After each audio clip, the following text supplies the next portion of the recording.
Assalamualaikum warahmatullahi wabarakatuh. Halo Sobat Misteri Sunyi Mencekam. Semoga saja Anda masih selalu setia bersama kami, channel misteri yang setiap hari selalu menyajikan kisah-kisah nyata horor untuk Anda.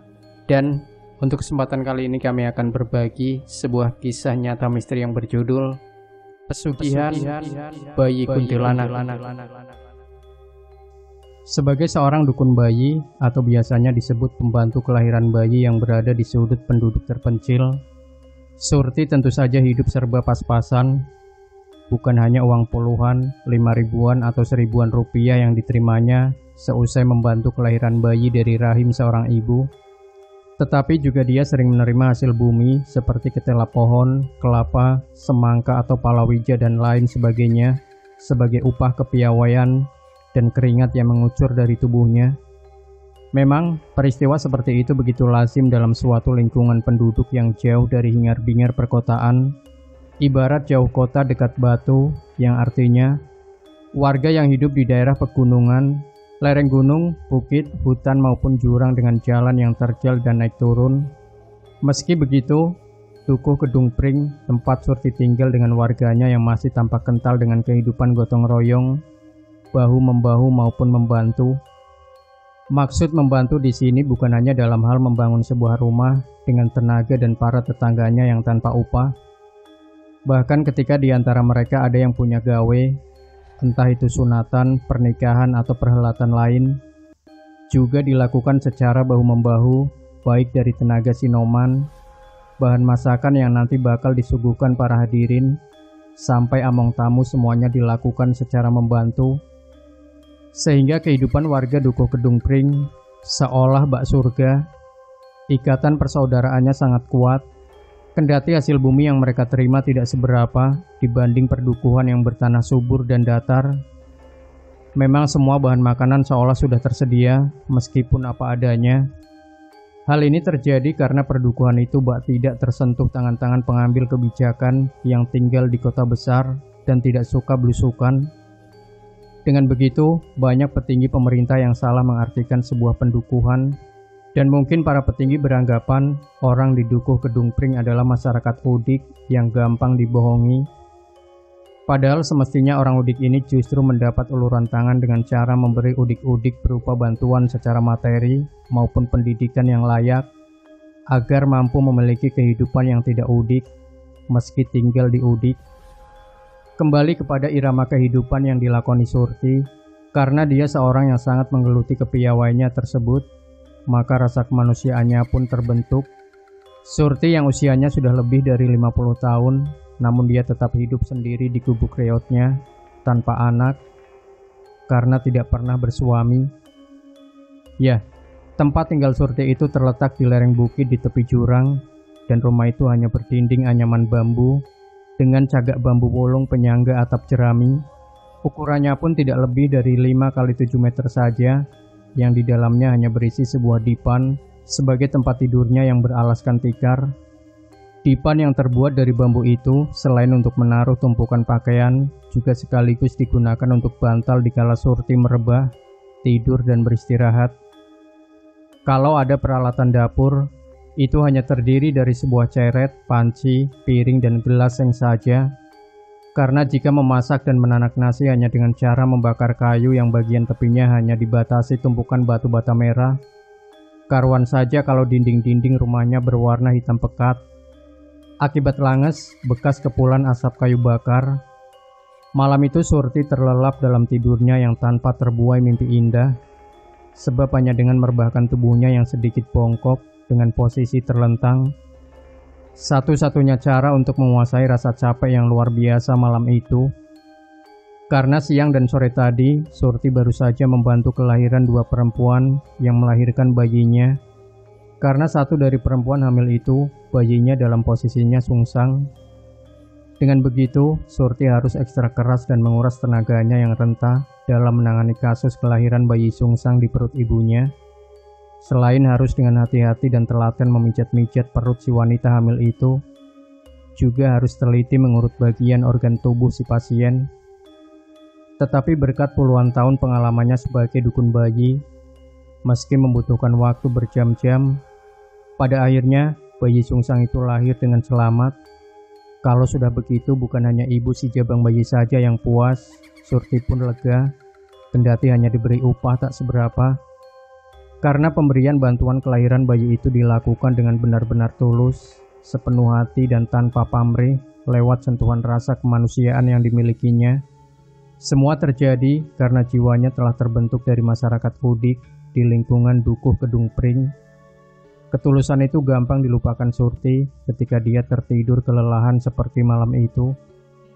Tiba-tiba angin berembus kencang mengarah pada satu titik, menabrak satu-satunya daun pintu gubuk Surti yang lagi tertidur lelap. Sementara malam sudah mulai larut, sepi pemukiman, apalagi jarak rumah satu dengan rumah lain berjauhan, membuat suasana semakin mencekam. Dari kejauhan, meski sayup-sayup, namun jelas terdengar suara auman khas macan kumbang. Surti pun terjaga, terhenyak sejenak, masih dengan posisi terduduk. Karena kesadarannya yang belum pulih, Surti sambil memandangi daun pintu yang bergerak maju mundur, seolah menendang-nendang tanpa arah akibat hembusan angin kencang itu, membuat selot daun pintu tersebut sudah nyaris terlepas dari lubangnya. Peristiwa itu hanya sebentar, karena selot daun pintu itu pun benar-benar lepas dari lubangnya, dan kemudian pintu pun terbuka lebar-lebar. Hembusan angin seperti lesus itu pun terus mengamuk. Tubuh Surti yang kurus terpental begitu dahsyat. Punggungnya menabrak dan menjebol dinding gubuk yang rapuh tersebut sampai keluar. Sekuat tenaganya yang tersisa, Surti berupaya untuk berdiri. Meski terseok-seok, tubuh perempuan renta ini mencoba melangkah dan terus bergerak menjauh mengikuti dorongan angin kencang dan punggungnya. Burung gagak di atasnya terbang pelan menembus kepekatan malam itu sambil bergauk-gauk menunjukkan suara paronya. Gagak dan hembusan angin itu seolah menuntun langkah Surti menembus terjalnya jalan bebatuan, serta rimbunya dedaunan yang tumbuh di ranting-ranting pepohonan hutan. Jarak langkahnya tak sempat terukur, tetapi yang jelas auman khas macan kumbang sudah tak terdengar lagi. Suara gagak juga senyap, karena gagak itu telah bertengger di pohon preh besar. Sejenak kesunyian kembali mencekam. Ketika itu pula bulu kuduk Surti terasa bergidik. Di kesenyapan malam yang semakin tua itu, kini terdengar erangan sesambat wanita mengenakan pakaian serba putih, yang hampir sekujur pakaian bagian bawah, mulai sebatas selangkangannya berwarna merah, bersimbah darah segar. Surti yang semula bulu kuduknya merinding, kini tidak terasa lagi. Terdorong rasa kasihan dan kemanusiaannya, dan dari naluri pengalamannya sebagai dukun yang sudah belasan tahun itu muncul, serta tanpa babi buta lagi, dengan cekatan dan kelincahan jemari tangannya, Surti segera memberikan pertolongan atas wanita hamil tua yang sudah saatnya melahirkan dalam keadaan ketuban yang sudah pecah itu. Dengan tangan kirinya, Surti terus saja mengelus-elus perut buncit wanita misterius yang jelas belum dikenalnya, sambil mencampurkan daun pohon preh bercampur air liur dan mulut tuanya sehabis dikunyahnya sampai rata. Sedang jemari tangan kanannya merogoh dan mengobok-obok rahim wanita yang berpakaian serba putih dengan rambut panjang terurai itu. Sorot mata wanita misterius itu terus saja memandang tajam tingkah Surti yang terus mengucurkan keringat di jidatnya. Memang agak lama Surti berupaya menyelamatkan bayi di rahim wanita ini. Mengapa? Ya, karena bayi itu kalong usus. Ususnya melilit di leher bayi di dalam rahim, dan jemari tangan Surti terus saja bergerak menata dan mengembalikan posisi usus itu pada tempat yang semestinya. Sementara wanita misterius itu masih saja terus mengerang meski sakitnya berangsur-angsur berkurang. Dan bayi itu lepas dari rahim wanita misterius itu pun lahir dengan berjenis kelamin perempuan, selamat.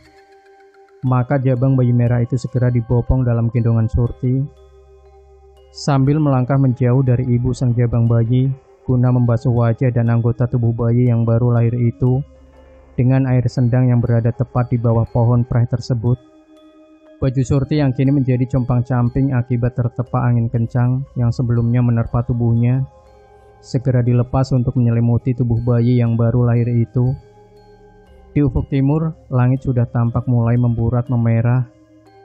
Kendati bulatan matahari belum muncul, kokok ayam jantan mulai terdengar saut-sautan, menandakan malam sudah berubah menjadi pagi menjelang. Surti pun sambil berdiri mendongak ke belakang.